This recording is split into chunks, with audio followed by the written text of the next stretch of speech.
Hey everyone, this is Dave coming at you with another ZBrush tutorial, and today we're going to talk about the proportions of your sculpt. So let's say you're working on a figure and you're either just starting out on the figure or you're part of the way through it. You want to verify that all of the body proportions are working well. How would you do that? So what we're going to do is we're going to load up a guide, and on the sample model take a look at how you'd line up the proportions.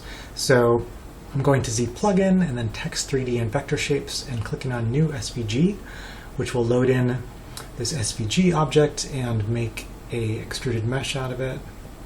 So click on open. This file will be linked below over to the ArtStation store, and then it's shown up in a little bit of a funky place. So I'm going to turn on the transform tool and we're going to move this into position. What you want to do is line up sort of the top right bar with the head of the figure, and to make this a little bit easier I'm going to turn off the hair. And then I'm going to switch to the transform tool and just draw a line away from here to here, since this is the piece that I want to adjust. And we're going to go to scale this to pretty much the bottom of the chin. Anyway, so with that lined up, we can go back and frame things.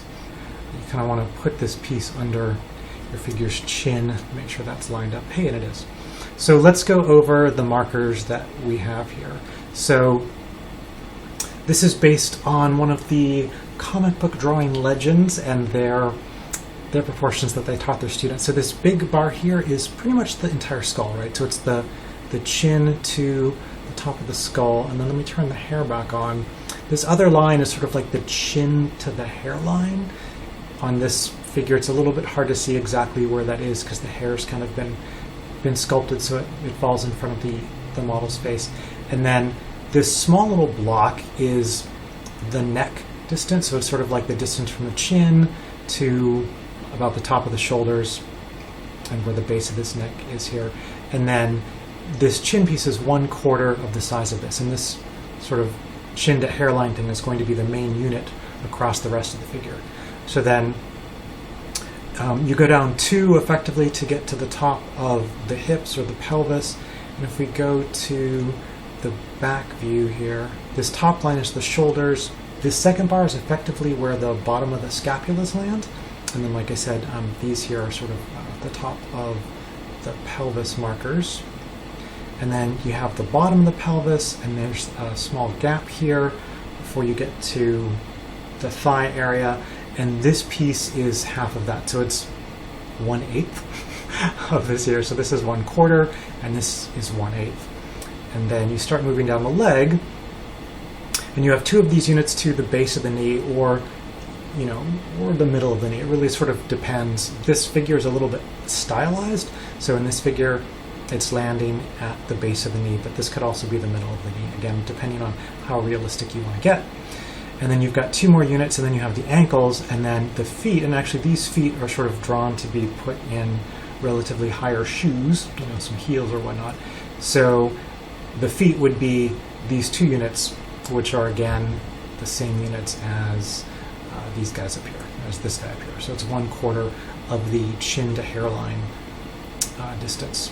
If this arm were down, so this is sort of an A pose, if this arm were down by the side, the wrist would actually be landing about here, and then the hand, if the fingers were held very straight, the fingertips would almost reach the end of this block. So this block here is about the same size, and we can auto group this, and this will make kind of like a separate group.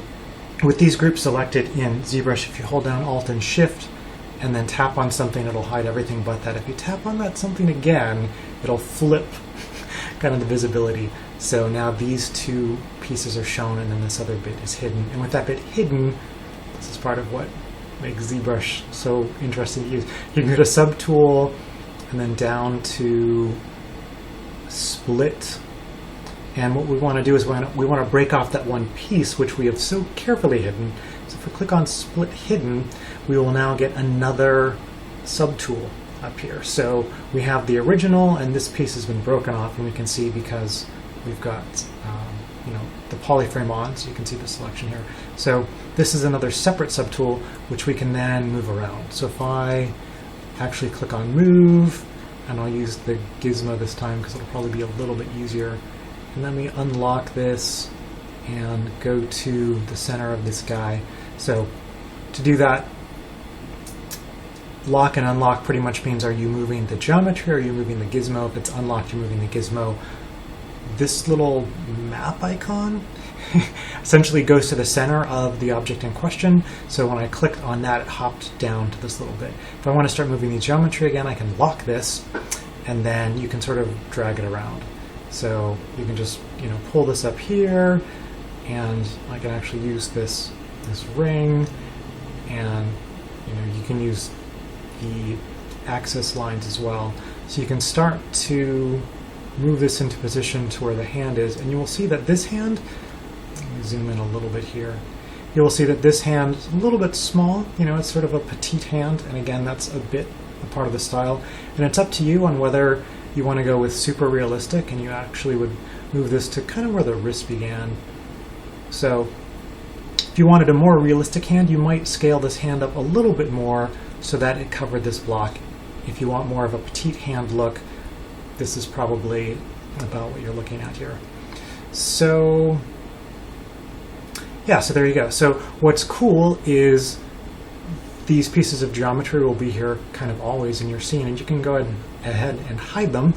And what will happen is while you're working on your sculpt, you can, you know, be doing your sculpting, see how things are looking, and then at any time you can turn the visibility of these back on and double check things and go like, okay, well, you know, I wanted either extra long legs or sort of short legs, and you can compare what you're sculpting to what sort of like some famous standards are.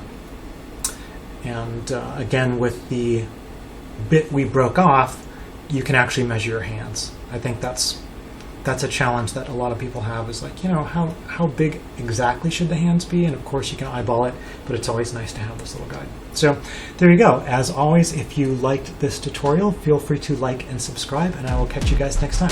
Happy ZBrushing.